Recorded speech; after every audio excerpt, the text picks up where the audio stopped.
In 2020, the best year ever, ironically, I wrote a poem every day, so I've got 365 poems, and some of you are going to pick which one's going to do. So, have a look.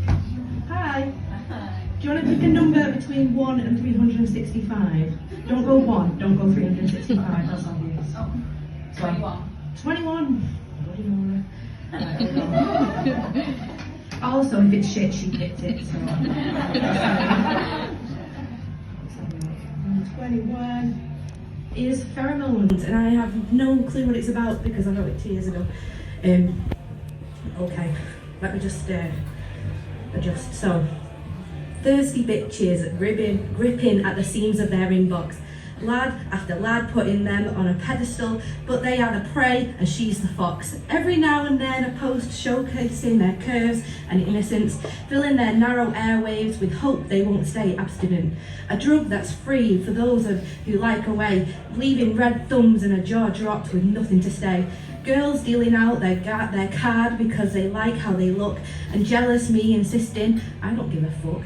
Yet I'm booking my lips to be filled, but beauty standards win while I'm still nilled. Oh. I don't know about you, I don't know about anybody else who performs, but getting that first poem out of the way, it just gets them nerves out. I never kind of do this kind of thing. I never like do any self-promotion. It's just not kind of something I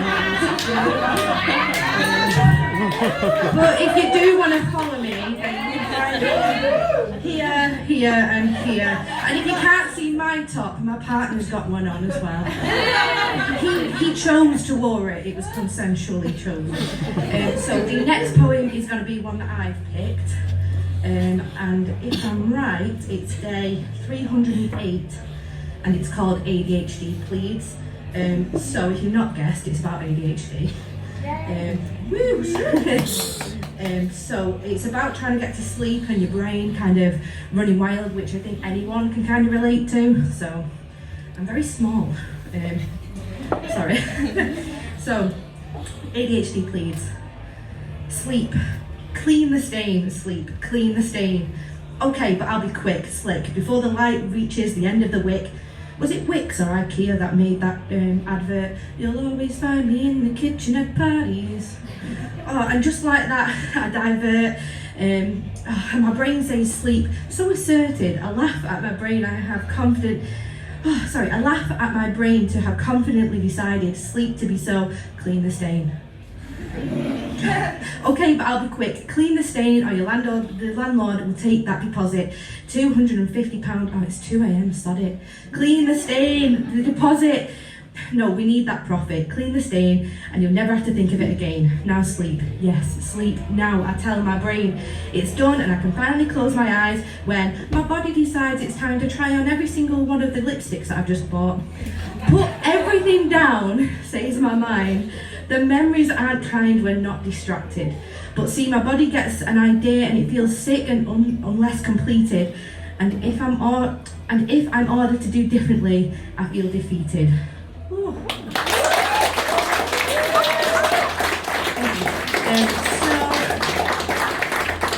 I'm gonna let somebody else pick another one. Hello, you were trying to avoid my eye contact, so yeah. Well, you looked a bit nervous, so you volunteered as tribute now. Oh, nice one, lovely. Any number but not 1 and not 365. So not 1 and 365. We've had 364. Oh, again, if it's shit, you picked it, so don't blame me. Let's have a look. Again, I don't remember what this one's called. This one's about. It's called Artsy Fartsy Meaning. Maybe I was in a bad mood, I don't know. So, not everything has meaning, it's there for display. Some writing or paint just allows us to look at the world at different angles and in a new way. Short and sweet.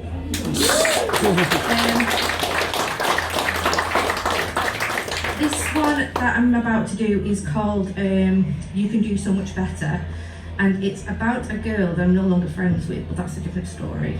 But basically, in uni, she was on Tinder and Bumble, all the apps, which is fine. She was doing her own thing, seeing lads, whatever, but she was in love with a new lad every week, and they'd always break her heart, but she was always dating dickheads. So, you know, I'm all for the dating life. I've done it myself. I've had my wild times, you know. But yeah, it's about that, so. Oh my God, all you do is talk about boys non-stop. Girl, there's a more to life than a bit of fucking cock. Stop putting your morals on lock and letting any boy hurt your feelings and see up your frock. And for the love of God, have some self-respect. You should love yourself even if you don't pull or neck. You don't need skin-to-skin contact to prove you matter and are wanted. If that's how you measure self-love, you'll be forever haunted. By all means, put on your face and your heels, but don't give in to the first boy that kneels. You're allowing yourself to be treated not right because you fall for a dickhead, and when they don't change, you fight. But you always stay with him, and why? Because you're scared to be alone. You're 20 years old, your heart shouldn't already be sold. Well, at least not to a dickhead. Just please stop falling for dickheads. As said in the film, Perks of Being a Wallflower, we accept the love we think we deserve. And as cliche as it sounds, it's true. So don't try and swerve the conversation. Don't cry over a boy not putting kisses or over his hesitation. I know it causes frustration, but just work on yourself, and that's where you should focus your concentration and have some self-motivation to learn to love yourself, because you can do so much better.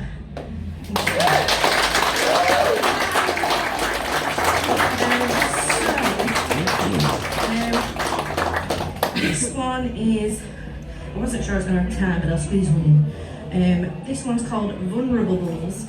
So, showering has become a sensation of melancholy. As I felt a drop of single water scale the curvature of my body, it made me fear as I thought it was your finger running down my spine, following the embossment of each of my scars, line by raised line. I froze in spot, despite the water being incredibly hot. I felt fear like a year or so ago. I'm almost embarrassed that my muscle memory could stoop so low, for my body became once again cold and almost unidentifiable. It's now I have to fight against the old red coping mechanism and the razor we call old reliable. Thank you.